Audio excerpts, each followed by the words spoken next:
All right, today we're talking about multiplying polynomials. So here's the first one. We have 2x times 8x. So what we do when we multiply polynomials, the 2 times the 8 is 16. And then x times x. Remember when we did our rules of exponents, you could add the exponents, or you could just say that you have one x here and another x there, so that would give you x to the second power. So when we multiply x times x, we actually get x squared. So this answer here would be 16x squared. Now remember, this is different.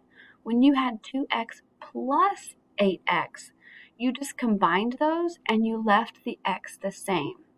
2x's plus 8x's is 10x's.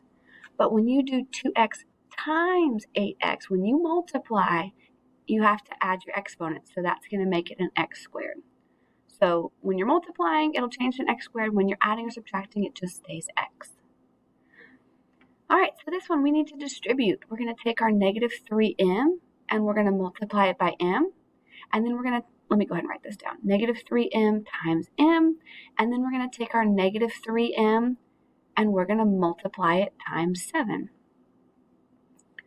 So negative 3m times, and if you don't see a number here, there's really a 1.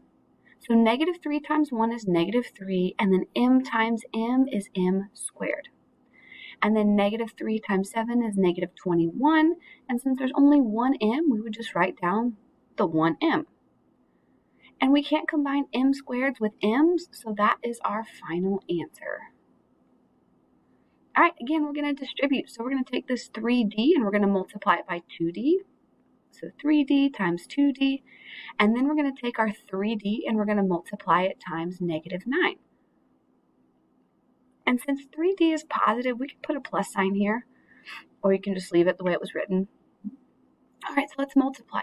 3 times 2 is 6, and I have 2 d's. A d times a d is d squared. And then here we have 3 times negative 9, which is negative 27. But if you didn't know that, you can always go to your calculator. Just make sure you don't type in the letters.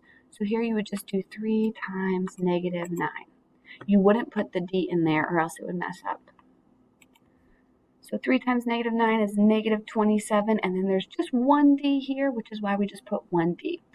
And if you can't see the difference, I just want you to see it one more time. Here we did d times d. There was 2 d's, which is why we wrote d squared, because there's 2 of them. But when we're multiplying here, there's just 1d. So that is the difference. And we can't combine d squareds with d's, so that is our final answer.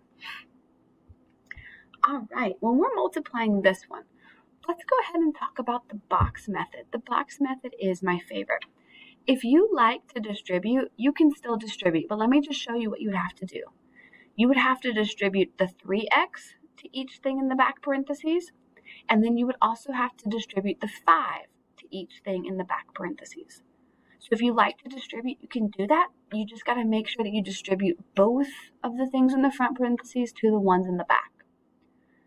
Let me just go ahead and do this distributive property in case some of you like that method best. So 3x times x, that'll be 3x squared. And then we have 3x times negative 2, which would be a negative 6x. And then we have 5 times x, which would be 5x. And since it's positive, we can go ahead and put a plus sign in front of it. And then we have 5 times negative 2, which is a negative 10. So we distributed, and once we distribute, then we need to combine like terms. The first thing is x squareds, and there's no other x squared, so I'm just going to write that one down. Then I have negative 6x plus 5x. That would be a negative 1x. And then I have a minus 10. Now remember, when you add and subtract, you don't change it to x squared. Those just stay the same. So the only time that we're changing it to x squared or whatever is when we're multiplying. All right, so on this last method, I showed you how to distribute, and I mentioned the box method. I'm going to show you the box method on the next one. It's actually my favorite. So first thing I have to ask myself is, how big is each polynomial? This is a binomial, meaning there's 2 parts. And this one's also a binomial, meaning there's two parts. So when I draw my box, I need to have two parts on the side, and then I need to have two parts on the top. So this is a 2 by 2 box. On the side, I'm going to put 3y and then -1.